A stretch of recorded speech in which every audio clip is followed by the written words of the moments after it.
It's actually real. It's actually real. A Jon Snow sequel show is actually in development at HBO.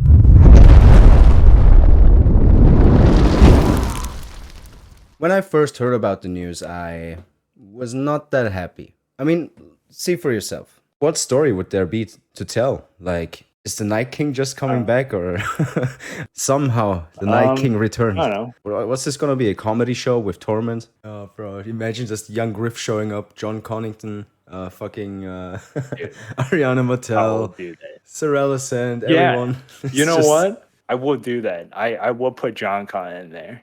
I will put John. Now that you talk about it, this might actually work. Bro, it's such an hilariously bad idea to go for a fucking Jon Snow sequel. Like, fuck that shit. Come You know on. what? Yeah, not that happy. But here's the thing, I don't want to be that guy. I want to be open minded about this stuff. I want to be open minded to the cinematic universe they're trying to build. Obviously, it's completely new. We don't know what exactly is going to happen. We don't know anything, in fact. In this case, I sat down for a couple of days. I really thought about it, and in this video, I want to outline a couple of things that I think would actually work, as well as a few things that I hope they avoid. And that's exactly what this video is going to be about. So, hear me rambling. Let's start with the things that I hope they avoid. Number one, my absolute most feared aspect of the whole show is that they will try to fix Game of Thrones, so to say. I hope that doesn't happen. Just don't touch it. Don't touch the Daenerys storyline. Just leave it be.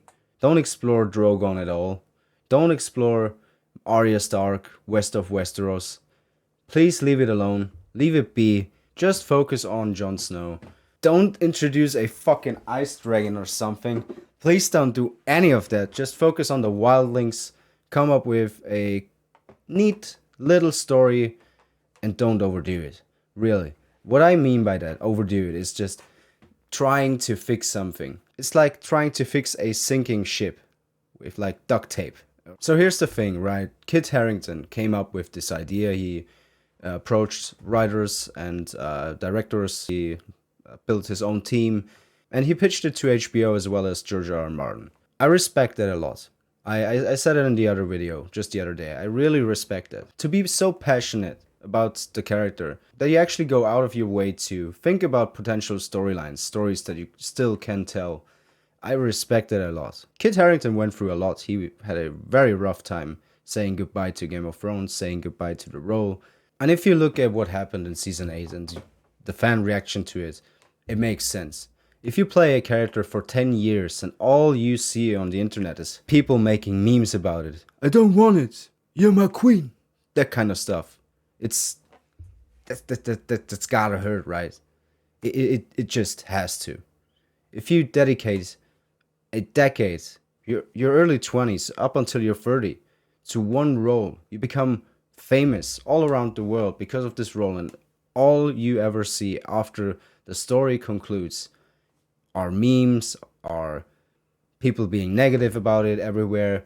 Man, of course he would try to fix it. He can't fix the storyline, he can't fix what happened, but maybe in his mind, he wants a better send-off. And who knows, maybe he'll get it. Who knows what this story is about. If I had to do it, I would simply focus on the wildlings, and I would keep this as a short story. I'd actually prefer a little movie, kind of similar to Breaking Bad and El Camino. A little fan service show. This wouldn't hurt the canon as much. It's a similar situation with Jon Snow, just as it was with Jesse Pinkman. You kind of knew what would happen. So maybe in this scenario, it could be a little short story, a little mini-series. And HBO is actually quite good at mini-series. If you look at Chernobyl or Band of Brothers, those are top tier.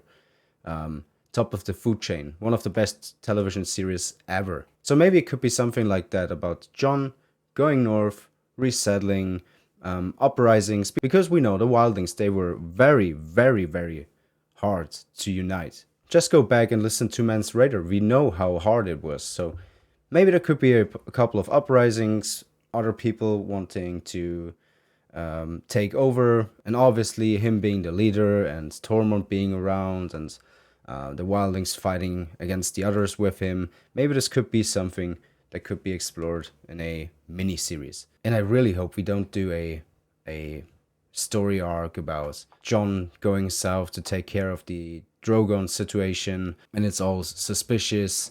You never know what's gonna happen. Is Daenerys coming back? It just wouldn't sit right with me that you prefer a fan fiction story to an unfinished book series over something like an adaptation of Dunk and Egg or 10,000 Ships with Nymeria or the Corlys show. There's just so much world building that is possible in these shows.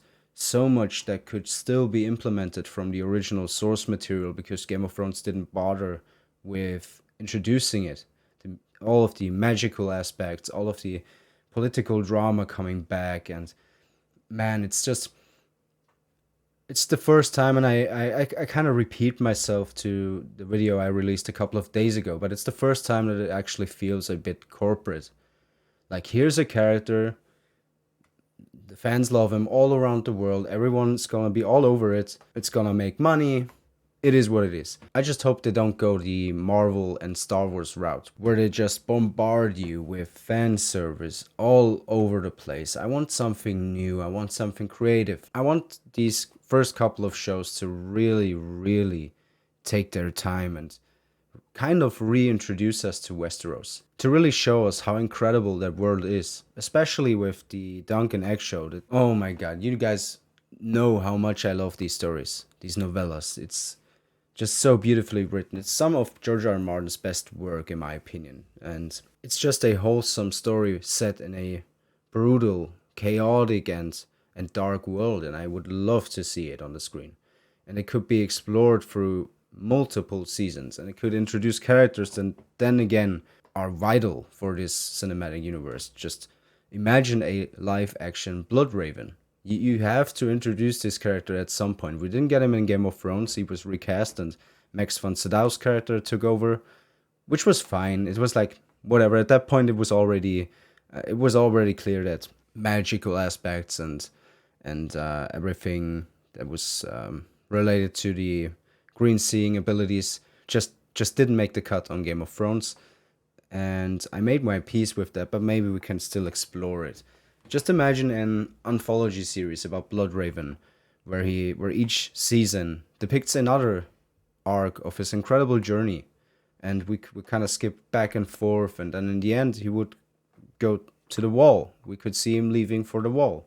You could show so much stuff just from that one character alone. Again, world building, new stuff, creative stuff. And to get back to that whole Jon Snow stuff.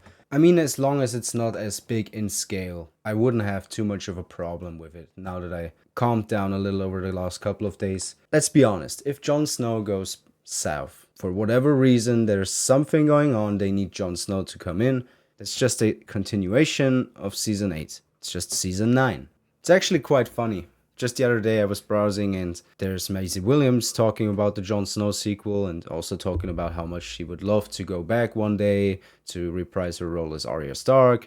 There's Gwendolyn Christie talking about it. It has me worried. But again, we will have to wait and see. We just don't know yet. I was actually joking around with Eric just the other day, my wildling buddy. I was talking about how he could take over the part of a main villain in this Jon Snow show. He actually had the rattle shirt armor, like the costume.